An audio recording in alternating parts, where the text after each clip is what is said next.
I met the Coors family as a teenager when I would sneak beer out of my parents' garage refrigerator. And that's when I learned to love the Coors family.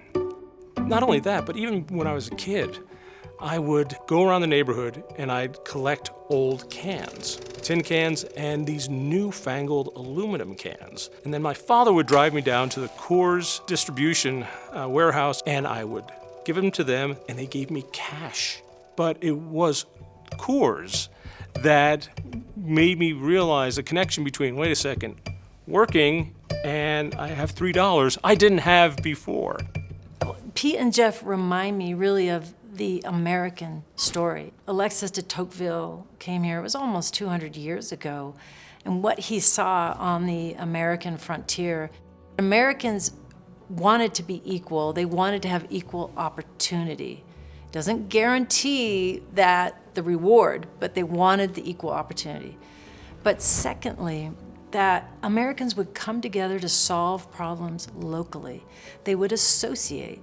So that right to associate is part of the American spirit. It's part of the pioneering spirit that was forged by the frontier.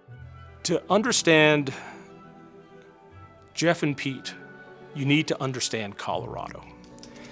The Coors family is Colorado. Colorado is a place where people would come to write their own biography. They would risk everything to come to this untamed place because they wanted to do things the way they needed it to be done. Whether it was brewers or farmers or ranchers, artists, Colorado was a mecca for that. The Adolph Coors Foundation is around to really help people help themselves. We fund policy groups that are liberty-loving and freedom-friendly, and they consist of state-based think tanks, national think tanks, public interest law firms, and leadership programs. And then we fund in the space of integrative medicine, which really combines the best practices of Eastern and Western medicine to reduce healthcare costs.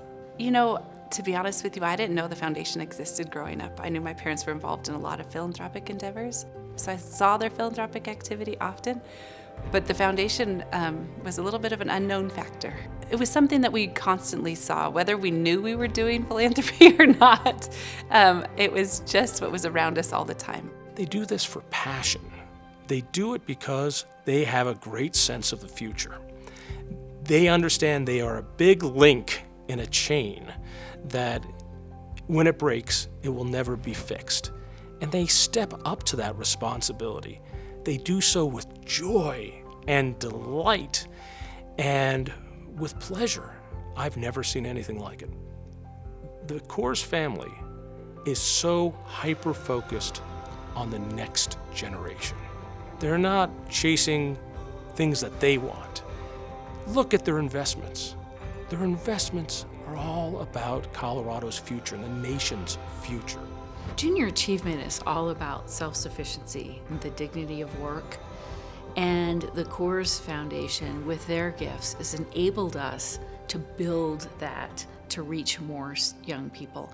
We know that kids that have junior achievement have higher savings rates than the general population. They're starting businesses at higher rates than the general population. They have less debt. They're moving out of their parents' basement sooner than the general population. So their support of what we do has empowered thousands of kids. It's important to remember how pivotal Pete and Jeff and the Coors Foundation was in the early formation of the state-based network. In 1992, when they co-hosted the meeting in Colorado Springs with Tom Rowe, really the first annual meeting, there were only 19 or 20 leaders there. Today, there are 62 state think tanks. There are well over 1,000 full-time employees, at least one of these think tanks in every state. We need to celebrate and bring attention to the way they have patiently and relentlessly over the years worked to affect change, both in Colorado and across the country. There was one mantra that my parents regularly said. It was a hand up, not a hand out, and to make sure that we're taking care of people so that they learn to take care of themselves. I'm not sure anyone, and probably not even me, can grasp the impact that this foundation really has. We always talk about we have limited resources, and we do, but those limited resources mean a lot to the nonprofits who are trying to serve individuals in their communities or in their states. The thing about the family and the foundation is it's not transactional. It's not writing a check, here you go. They want to help you succeed. They want to be a thought partner with you in what you're trying to achieve and bring other ideas. Their long-term commitment to principles of faith, family, self-sufficiency, the power of the free market, it's evident not only in their giving, but what they get involved in personally. They don't seek to take credit. They seek to make change, right? They're not out there picking fights. They're out there trying to solve problems. They don't just talk about their values, they live their values of personal responsibility, of being driven by their faith, of integrity, of self-reliance. They live those every day, and it is something worth celebrating. When you list the qualifications for the Simon-DeVos Prize, you're listing the actual characteristics and traits of Pete and Jeff to a T.